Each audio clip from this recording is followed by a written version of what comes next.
nervous, scared to make this video because of what it means in terms of my career, my life, people coming after me, more accusations, more turmoil, more division potentially. However, I just want to provide information to the potentially undecided voter, the things that I have seen over the past couple of years that have led me in a certain direction as to who I am supporting in this presidential election. And most of all, encouraging y'all to actually vote, encouraging y'all to actually do your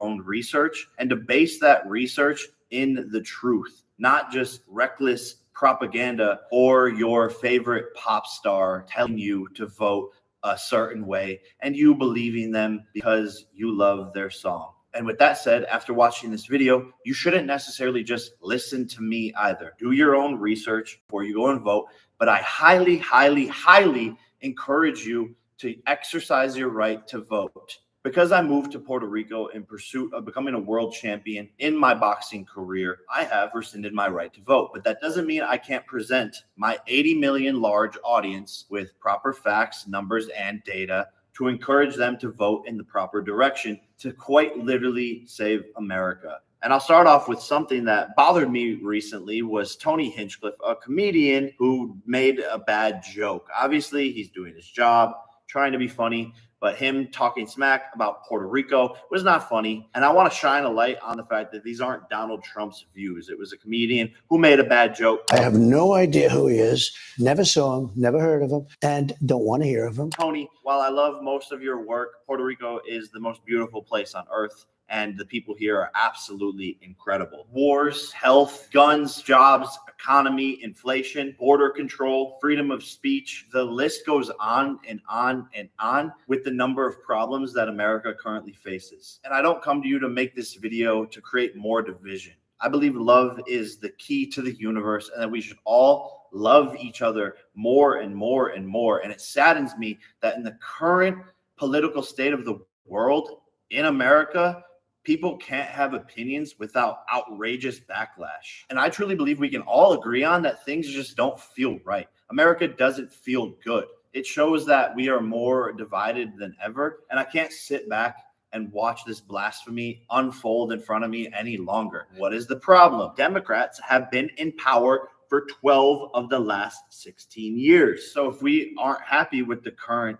political state, economic state, environmental state, then who is to blame? Tim Walz, the vice presidential candidate, has even said this himself. We can't afford 4 more years of this. We can't have 4 more years of this. Even Tim says there needs to be change, and he's right. We need to change from Kamala Harris to the Republican candidate, Donald Trump.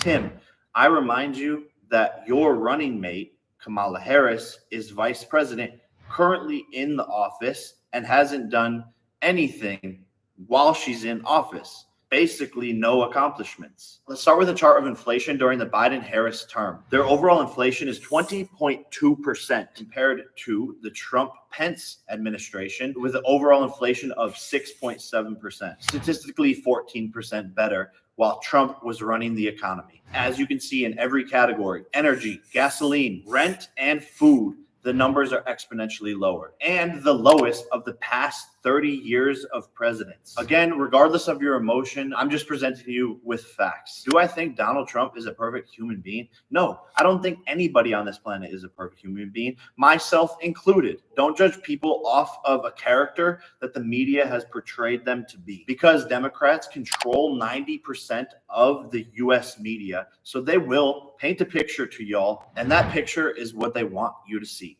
And to be frank, I'm not concerned with Donald Trump's character flaws or what he's done in the past. What I'm concerned with is how good of a president is he? Because that is his job, and that is what's going to affect the people of this nation. Oh, Bill Belichick, so hard to work with. He's a dick to all of his players, but yet he's the most winningest coach in all of the NFL. We're not here to call names and get involved in emotional battles. Let's look at who was a better president during their terms.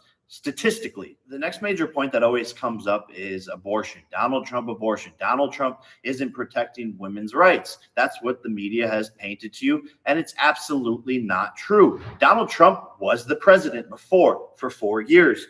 What rights as a woman were taken away from you?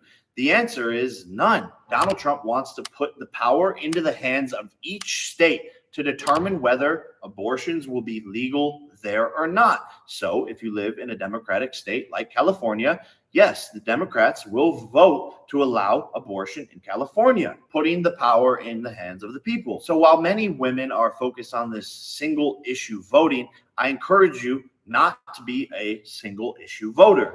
He was already president. And how many rights did you lose? 0. He's trying to protect women's rights. What do you think it is when we have men in women's sports? We have men in our personal spaces. What do you think it is when dangerous men come over the border? That's what protecting women and children is. Oh, he already said he's not going to do a nationwide abortion ban. He's not going to do it. Facts. And if you really cared about women and their opportunities and their lives, I think it would be better to have a president that doesn't want biological men competing in women's sports. How many opportunities over the last couple of years have been stripped from women who spend their whole entire lives in a sport, hoping for opportunities for it to be taken away by a biological male? And not to mention, biological men